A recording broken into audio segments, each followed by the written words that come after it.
जो मिल सके आसानी से उसकी ख्वाहिश किसे है, और जिद तो उसे पाने की है जो मुकद्दर में लिखा ही नहीं।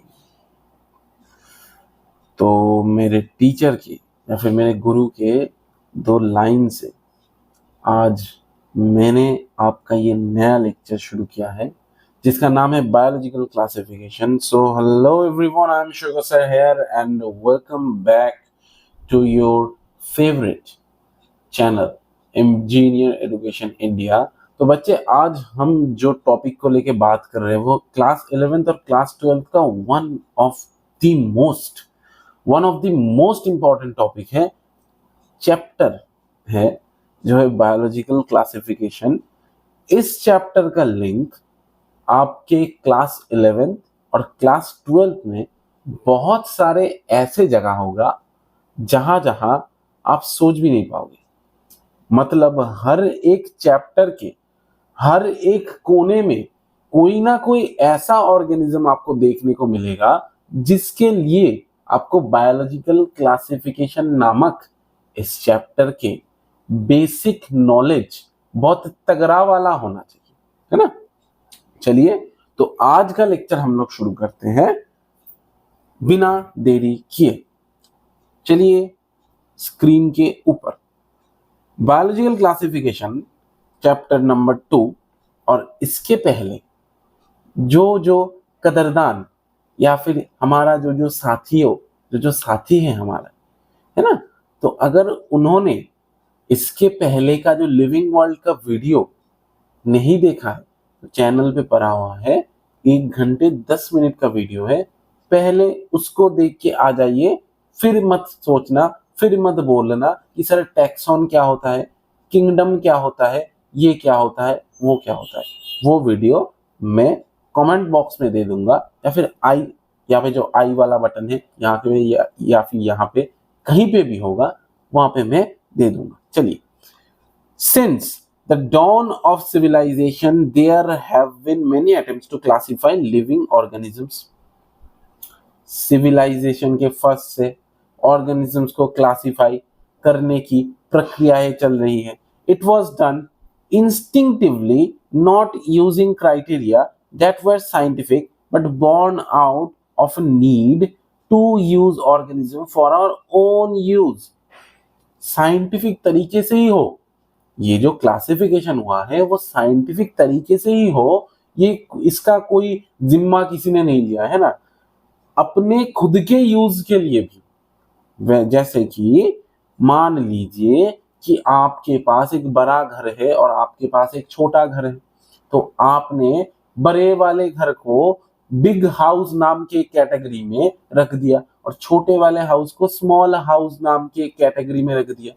किसी को बड़ा छोटा नहीं दिख रहा है, उसको बस ये दिख रहा है कि उस घर में कितना हवा पास हो रहा है, तो उसने उस बड़े वाले घर को बिग या फिर बड़ा वाला विंड फ्लो, अच्छे विंड फ्लो होने वाला घर का एक नाम दे दिया, और छोटे वाले घर को बहुत कम हवा पास होने वाला या फिर विंड फ्लो होने वाला एक घर का नाम दे दिया।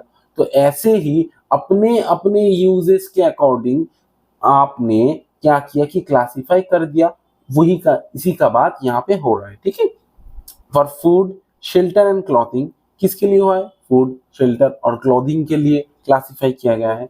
Aristotle was the earliest, Aristotle नामक जो हमारा चाचा है, एरिस्टोटल चाचा, तो उन्होंने क्या किया था? अर्लीस्ट अटेम्प्ट किया था a more scientific basis for classification. जैसे कि आप और हम घर को अभी मापने तोलने के चक्कर में पड़े हुए थे, लेकिन एरिस्टोटल चाचा ने क्या किया था कि साइंटिफिकली किसी भी ऑर्गेनिज्म को अटेम्प्ट किया था, किसके लिए?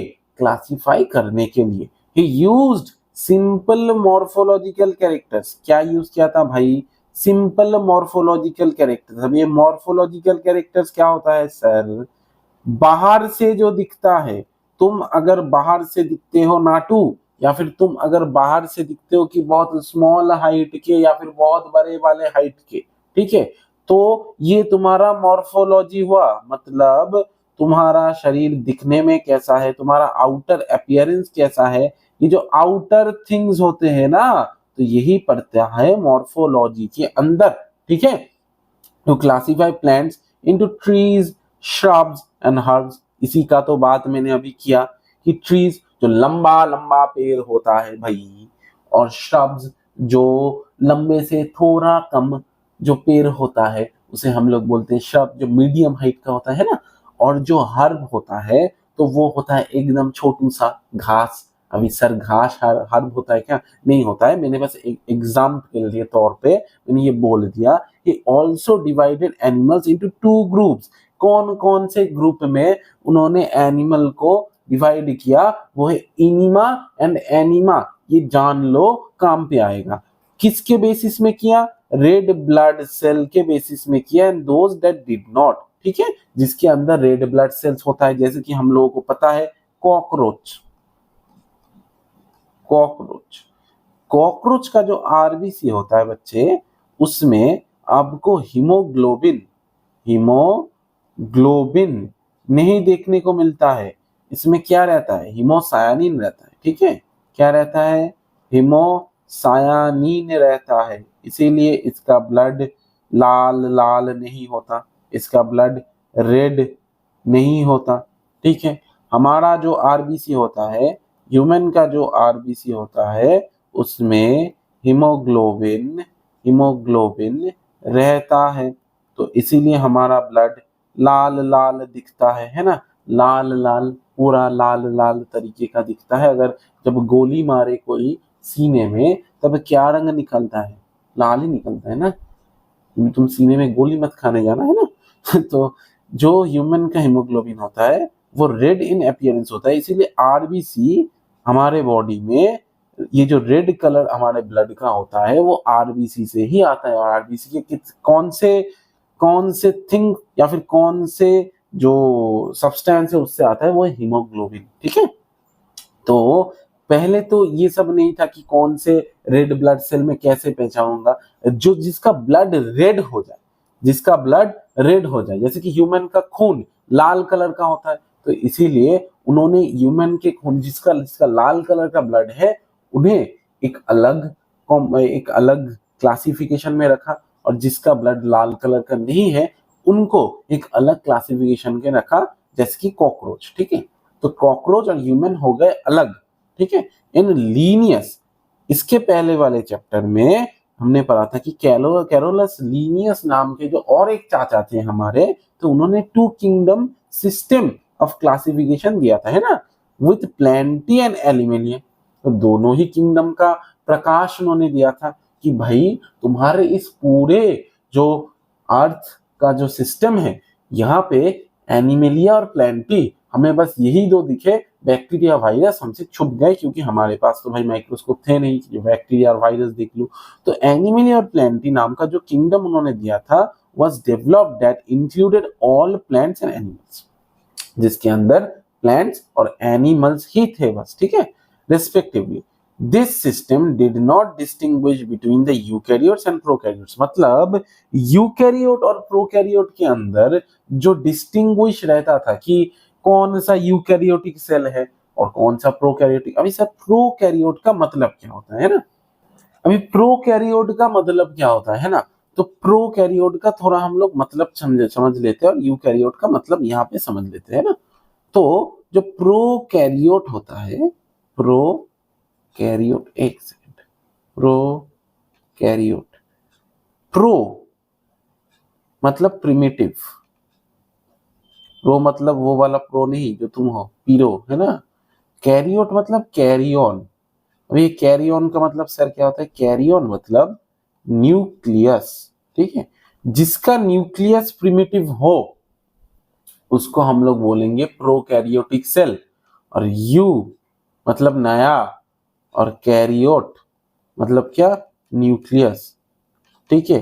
तो जिसका न्यूक्लियस न्यू हो या फिर इवोल्यूशन के दौरान अच्छे से इवोल्यूट करने के बाद आया हो, तो उनको हम लोग बोलेंगे यूकैरियोटिक सेल, ठीक है।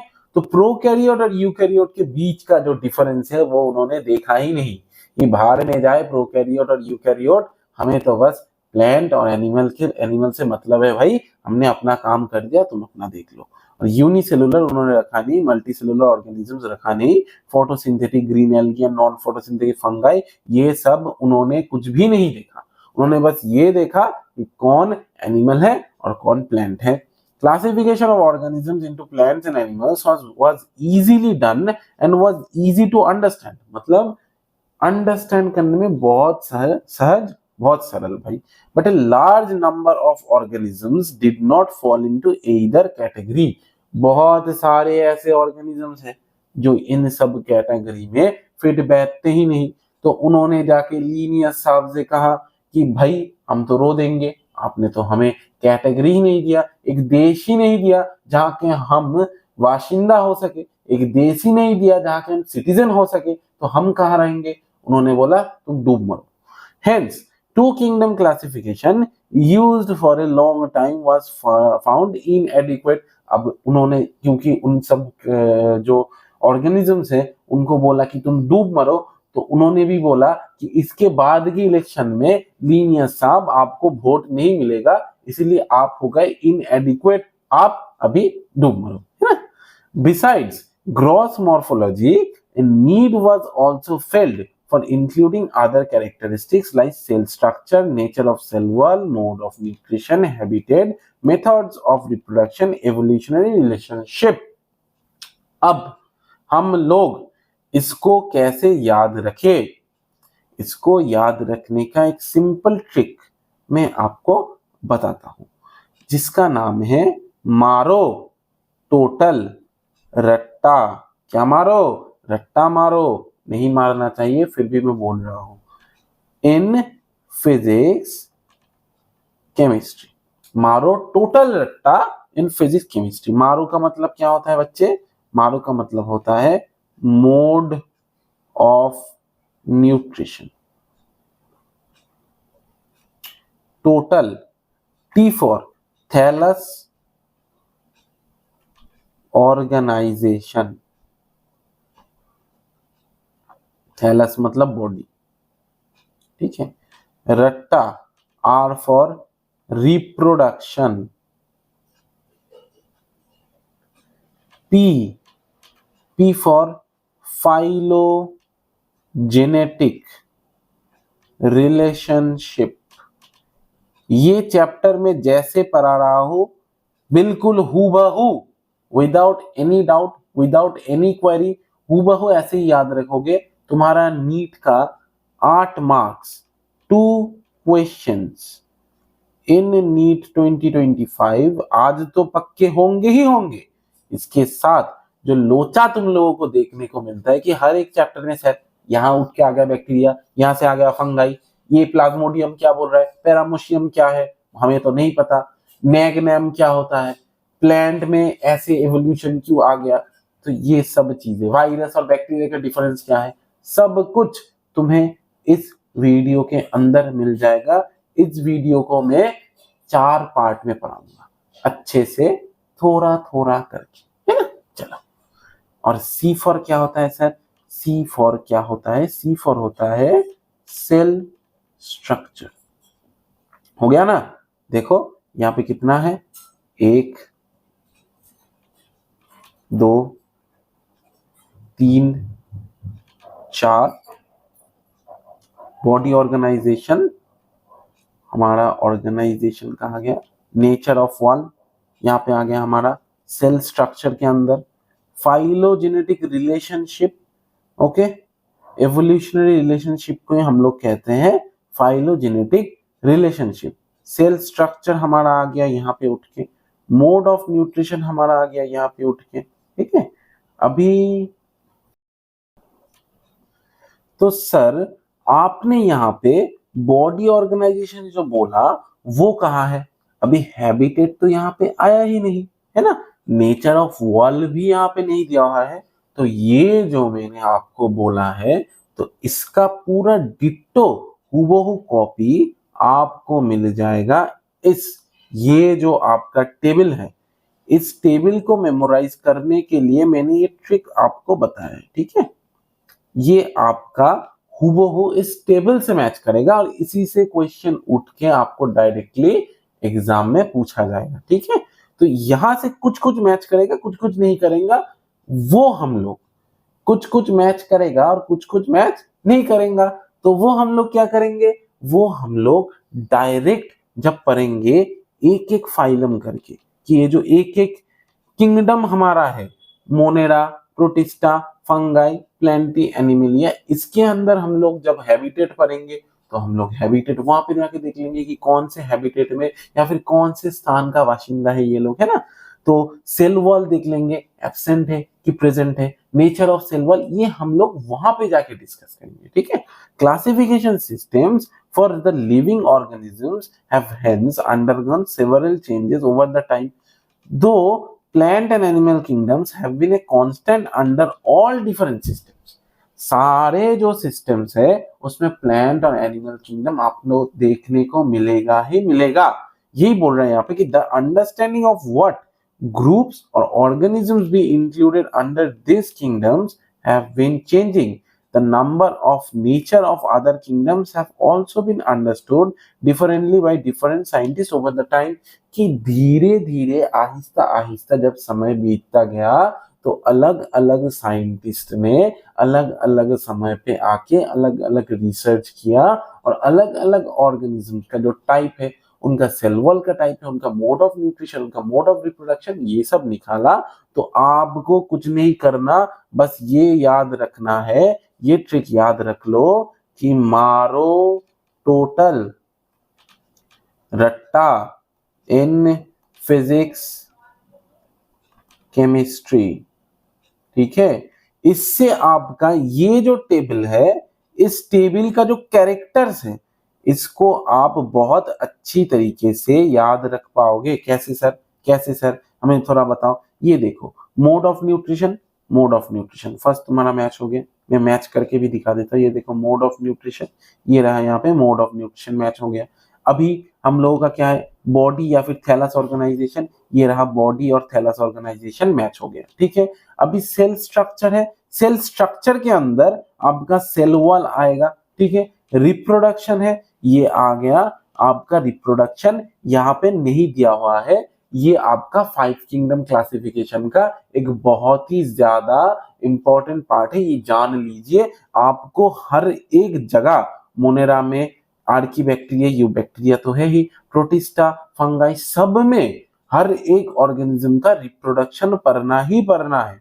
और क्या है आपका, और जो है फाइलोजेनेटिक रिलेशनशिप, यहाँ पे आपको फाइलोजेनेटिक रिलेशनशिप देखने को नहीं मिलेगा, लेकिन फिर से आपको ये पढ़ना ही पढ़ना है। हमारा जो सेल स्ट्रक्चर है उसके अंदर ही आता है हमारा सेल टाइप, सेल वॉल और न्यूक्लियर मेम्ब्रेन। ठीक है, ये आ गया आपका सेल स्ट्रक्चर के अंदर, ये जो हमने सेल स्ट्रक्चर कवर किया था इसके अंदर तीनों आ गया। मोड ऑफ न्यूट्रिशन आपको यहाँ से मिल जाएगा और रिप्रोडक्शन हम लोग वहां पे जाके पढ़ेंगे। ठीक है, तो ये तीनों आ गया आपका सेल स्ट्रक्चर के अंदर। बॉडी ऑर्गेनाइजेशन या फिर थैलस ऑर्गेनाइजेशन, थैलस को हम लोग बॉडी बोलते हैं, वही यहाँ पे आ गया। और मोड ऑफ न्यूट्रिशन ये जो टेबल है इसके अंदर आ जाएगा। और जो बाकी दो है, हमारा जो बाकी दो है, जो रिप्रोडक्शन है और जो फाइलोजेनेटिक रिलेशनशिप है, ये भी आपको जो ये चैप्टर है इसमें पढ़ना है। ठीक है, तो 5 किंगडम क्लासिफिकेशन का बेस होता है ये मारो टोटल रट्टा इन फिजिक्स केमिस्ट्री। चलिए अभी हम लोग इस टेबल को निपटाते हैं। और हर साल एक क्वेश्चन आने के चांसेस, में हर साल ये गलत बोलूंगा, नीट का जो इंपॉर्टेंट टॉपिक है उसमें से एक है ये मोड ऑफ न्यूट्रिशन। इसको बड़े अच्छे से देख लेना। और सेल वॉल है ना, किसका सेल वॉल, फंगाई का सेल वॉल, किसका सेल वॉल, फंगाई का cell wall present with chitin. Monera का सेल वॉल में क्या होता है, नॉन सेलुलोजिक पॉलीसैकेराइड और अमाइनो एसिड दोनों मिला के मोनेरा का जो सेल वॉल है उसके अंदर हमको देखने को मिलेगा। ठीक है, फंगाई के सेल वॉल में हमें काइटिन मिलेगा, प्लांट के सेल वॉल में हमें सेलुलोज देखने को मिलेगा जो कि एक शुगर का ही फॉर्म होता है ना। तो हमारा जो मोनेरा है वो क्या होता है, प्रोकैरियोटिक, एकदम प्रिमिटिव बच्चा है भाई, अभी पैदा हुआ है। नॉन सेलुलोजिक है, इसके अंदर सेलुलोज अभी भी नहीं घुसा है, पॉलीसैकेराइड, लेकिन शुगर का एक फॉर्म आपको दिया हुआ है जो कि पॉलीसैकेराइड है, और प्रोटीन का जो सबसे एकदम मतलब सबसे छोटा वाला फॉर्म है, प्रोटीन को तोड़ तोड़ के एकदम मैश पोटैटो की तरह मैश करके जो हमको मिलता है वो है अमाइनो एसिड। प्रोटीन का एक मोनोमर होता है, तो वो हमको मिलेगा कि पॉलीसेकेराइड और अमाइनो एसिड मिला के इनका सेल वॉल हमें बनाया जाता है। प्रोटिस्टा में किसी किसी सेल्स में आपको सेल वॉल मिलेगा, हर किसी सेल में नहीं मिलेगा। एनिमलिया में सेल वॉल एब्सेंट होता है। बट सर इस सेल वॉल का फंक्शन क्या होता है? इसका फंक्शन होता है सेल वॉल का फंक्शन होता है, क्या फंक्शन होता है? सेल को एक शेप प्रोवाइड करना, ठीक है। सेल को एक शेप देता है, क्या देता है? शेप देता है। क्या? कौन? सेल वॉल देता है। और क्या देता है?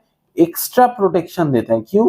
क्योंकि वो लोग ऐसे समय पे आए थे जब आउटर एनवायरनमेंट ऐसा नहीं था कि घर पे एसी चल रहा है, मस्त तकिया ओढ़ के नेटफ्लिक्स देख देख के मोनेरा चिल मार रहा है ना।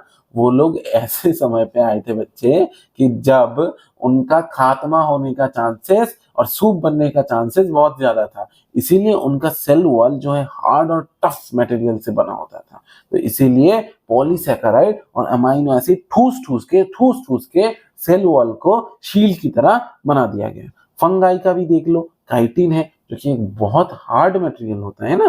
प्रेजेंट जो प्लांट का सेलुलोज है, प्लांट तो अभी छाया हमको छाया देता है, खुद धूप के अंदर रहता है, फोटोसिंथेसिस करता है, खाना बनाता है, बहुत काम करता है, इसीलिए उसको सेलुलोज का सेल वॉल भी दिया गया।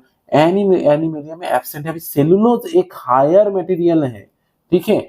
शुगर का एक हायर फॉर्म होता है सेलुलोज। देखो यहां से अगर तुम यहां तक जाओगे तो तुम्हें एवोल्यूशन का एक नजरिया दिख जाएगा कि जितना ऊपर तुम जाओगे उतना ही तुम्हारा सेल वॉल का जो फॉर्म है वो थोड़ा सा मॉडिफिकेशन कर रहा है, क्योंकि सेलुलोज एक हाई टाइप ऑफ शुगर का एक फॉर्म है ना।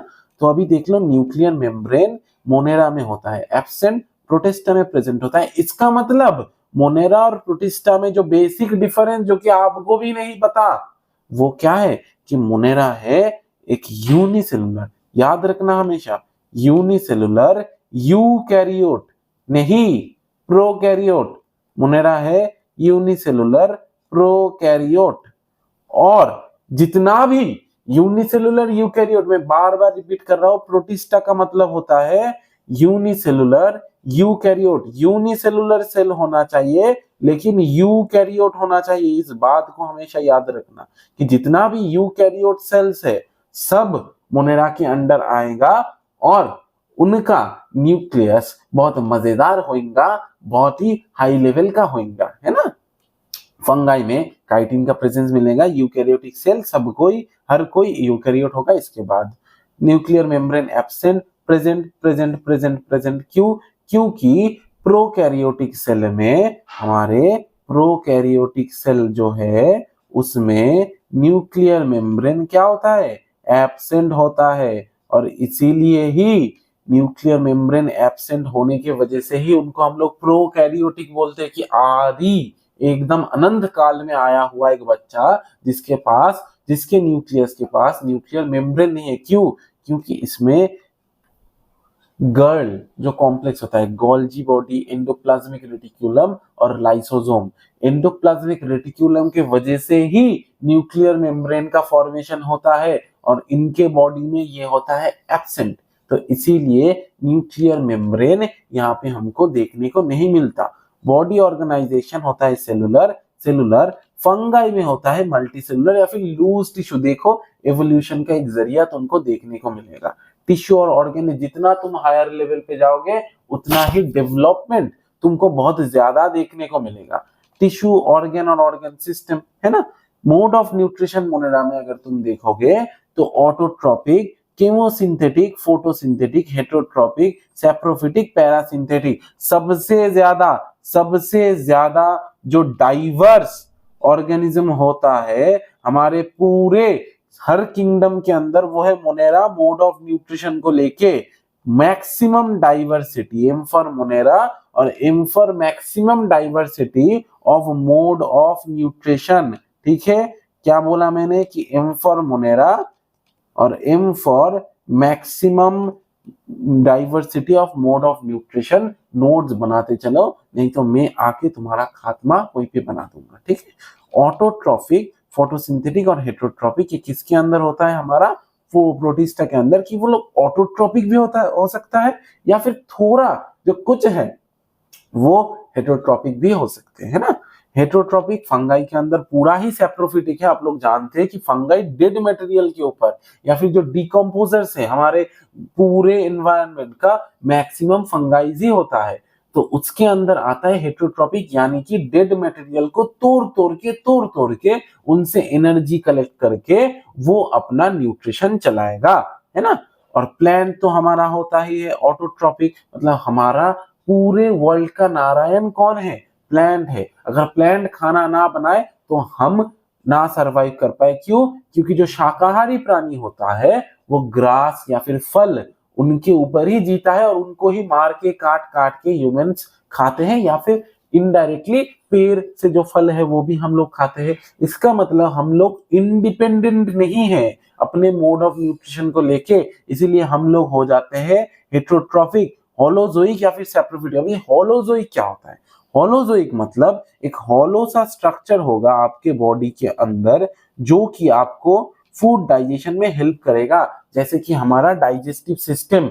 होलोजोइक एक एक एक प्लेस है जहां पे आपका जो फूड मटेरियल है वो जाके डाइजेस्ट होगा, है ना। और प्लांट ऑटोट्रॉपिक होता है, इसलिए पूरा जो एनवायरनमेंट का एनिमल्स है वो प्लांट में ही डायरेक्टली और इनडायरेक्टली डिपेंडेंट होता है। ठीक है। अब हम लोग आ जाते हैं आर.एच. व्हिटेकर साहब के 5 किंगडम क्लासिफिकेशन के ऊपर। इस लेक्चर में हम लोग बात करेंगे मोनेरा से पहले, ये मैं आपको पहले ही बता दूं क्योंकि ये लेक्चर में हर बारी में बिल्कुल भी नहीं लूंगा। ठीक है। चलिए, तो RH. Whittaker proposed a 5 kingdom classification, नाम में ही है आर.एच. व्हिटेकर। आर.एच. व्हिटेकर देख लो कितना सारा लेटर्स है, तो इन्होंने 5 किंगडम क्लासिफिकेशन दिया था। कैरोलस लीनियस, नाम में है 2 लेटर, मतलब 2 किंगडम क्लासिफिकेशन दिया हुआ होगा, है ना।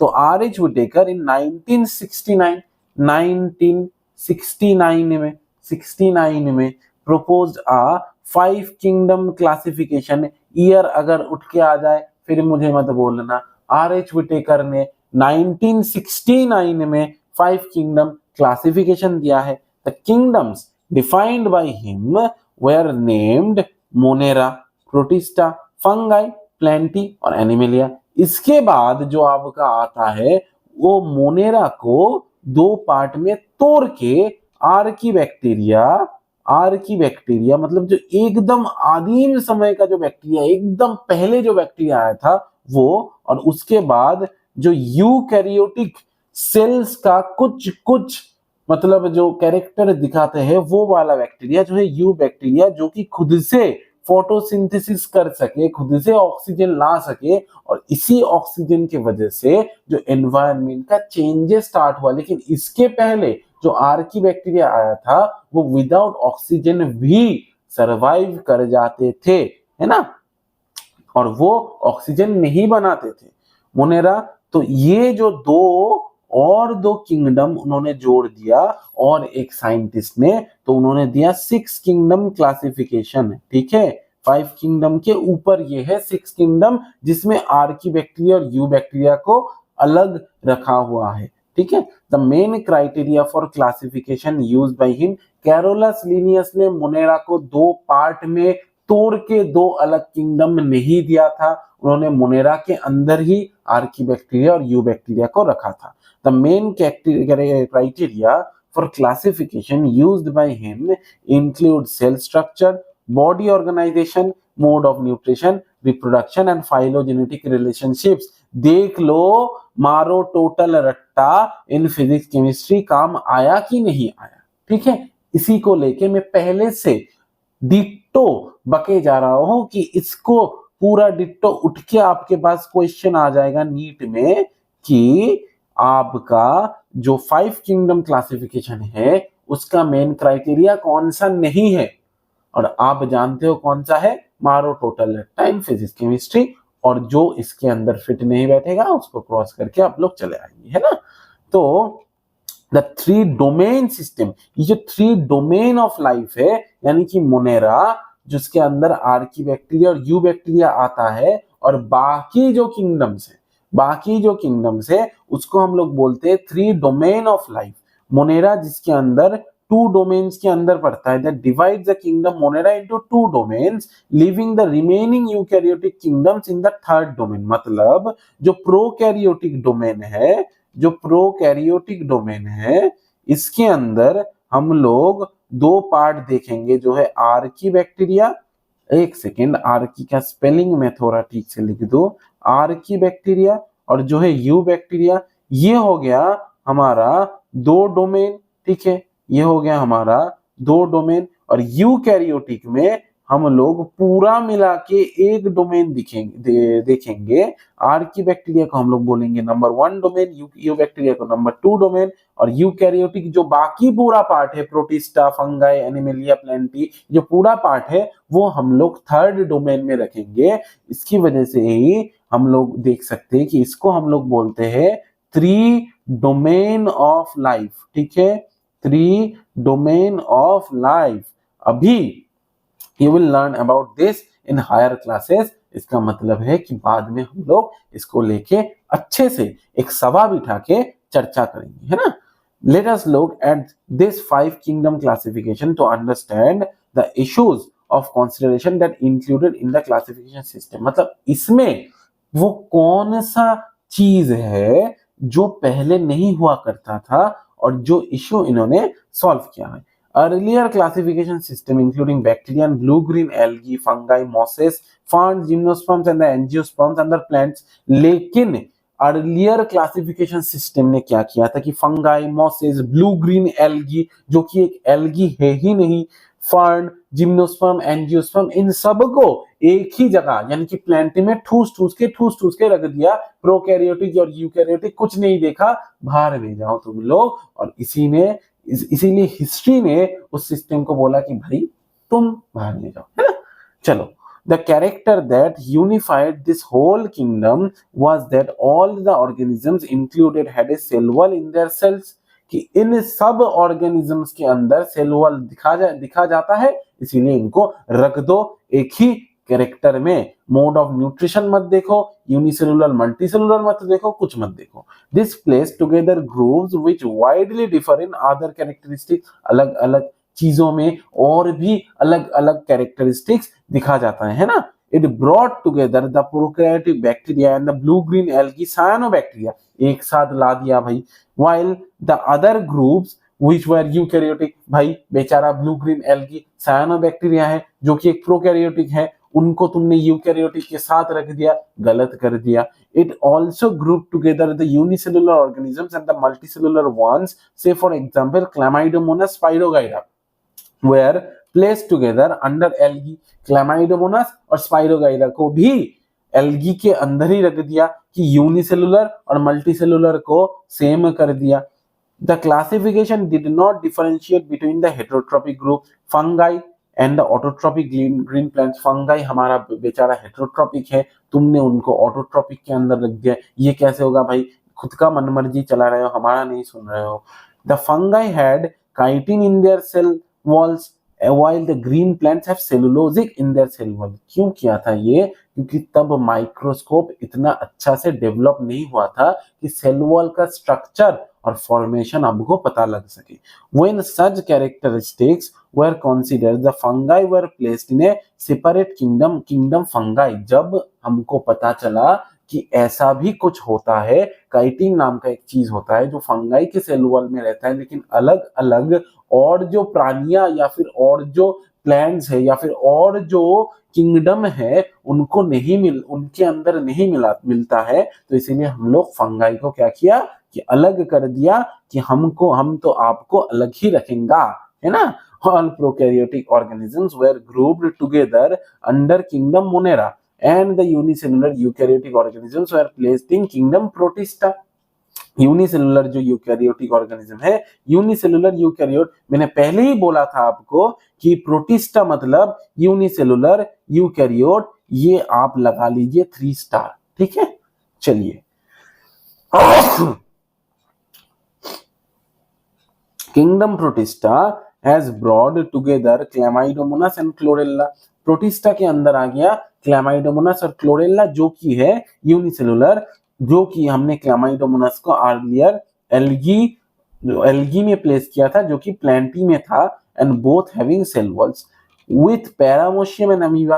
प्रोटिस्टा के अंदर ही आता है पैरामोशियम, पैरागॉन चप्पल का तो नाम सुना होगा ना, तो पैरागॉन चप्पल की तरह दिखता है जो, उसको हम लोग बोलते हैं पैरामोशियम, जूते की तरह दिखता है, दो छोटा छोटा न्यूक्लियस रहता है। इसके बाद हम लोग जब प्रोटिस्टा डिस्कस करेंगे उसके अंदर हम लोग देखेंगे कि इसके अंदर छोटू छोटू सा सिलियरी स्ट्रक्चर्स भी दिख जाएगा आपको, ठीक है।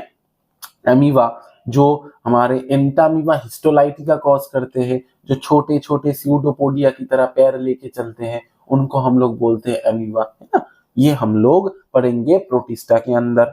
which were earlier placed in the animal kingdom which lack cell wall। इनके अंदर सेल वॉल था लेकिन एनिमल किंगडम में इन बेचारों को प्लेस कर दिया, इनके अंदर सेल वॉल है ही नहीं, क्योंकि ये लोग प्रोटिस्टा के अंदर आते हैं, प्रोटिस्टा में तो सेल वॉल रहता है। अभी ही पढ़ाना तुमने नालायकों, जाके देखो कि प्रोटिस्टा में प्रेजेंट इन सम लिखा हुआ है सेल वॉल में। तो ये सब जो स्ट्रक्चर्स है अमीबा पैरामोशियम, इनके अंदर सेल वॉल रहता है। तो प्रोटिस्टा का वो कौन सा स्ट्रक्चर है जिनके अंदर सेल वॉल रहता है? पैरामोशियम और अमीबा। याद रखना नालायकों, नीट में जाके काम आएगा, तुमको दे देगा और तुम बोलोगे कि हमको तो सर ने नहीं पढ़ाया, है ना। It has put together organisms which in earlier classification were placed in different kingdoms. Different kingdom में प्लेस किया गया था अर्लियर क्लासिफिकेशन में। This happened because the criteria for classification change. देखो स्वाद बदल गया, डिश भी बदल गया, राजा बदल गए, प्रजा भी बदल गए, है ना। This kingdom of changes will take place in future too depending on the improvement in our understanding of characteristics and evolutionary relationship। अगर हमको पता चलता है कि ह्यूमन बीइंग जो है वो डायोपिथेकस से ना आके प्लांट से आया है, तो हम पूरा क्लासिफिकेशन ही चेंज कर देंगे, यही ये लोग बोल रहे हैं ना। An attempt has been made to evolve a classification system which reflects not only morphological, physiological and reproductive similarities but also phylogenetic। Phylogenetic का मतलब क्या होता है बच्चे, कि ये लोग बोल रहे हैं सिर्फ और सिर्फ मॉर्फोलॉजी, सिर्फ और सिर्फ फिजियोलॉजी, सिर्फ रिप्रोडक्टिव सिमिलरिटी से ही कोई ऑर्गेनिजम्स का जो हमारा जो क्लासिफिकेशन है वो डिफाइंड नहीं होना चाहिए। बट फाइलोजेनेटिक रिलेशनशिप जो मैंने आपको पढ़ाया अभी कि मारो टोटल रट्टा इन फिजिक्स, यानी कि फाइलोजेनेटिक रिलेशनशिप यानी कि एवोल्यूशनरी रिलेशनशिप के बेसिस में भी होना चाहिए। जैसे कि मानो अगर तुम्हारा evolution Dryopithecus, Ramapithecus, Australopithecus, Neanderthal man ये सब चीजों से हो रहा है, तो तुम अपने आप को प्लेंटी से ज्यादा सिमिलरिटी पाओगे या फिर प्लांट किंगडम से ज्यादा सिमिलरिटी पाओगे, या फिर जो हमारे पूर्वज है उनसे ज्यादा सिमिलरिटी पाओगे। ऑफ कोर्स उनसे ही ज्यादा सिमिलरिटी पाओगे ना। तो यही बोल रहे हैं कि फाइलोजेनेटिक यानी कि एवोल्यूशनरी एक रिलेशनशिप बिल्ड करना चाहिए, है ना। इसका मतलब तुम्हारा वाला रिलेशनशिप नहीं है, तुम भूल जाओगे। In this chapter we will study the kingdoms Monera, Protista, fungi of the Whittaker system. जो आर.एच. व्हिटेकर साहब, जो बड़े वाले साहब है, जो बड़े वाले नाम के साहब है, उनका जो 5 किंगडम क्लासिफिकेशन उन्होंने दिया हुआ है वो हम लोग यहाँ पे स्टडी करेंगे, है ना।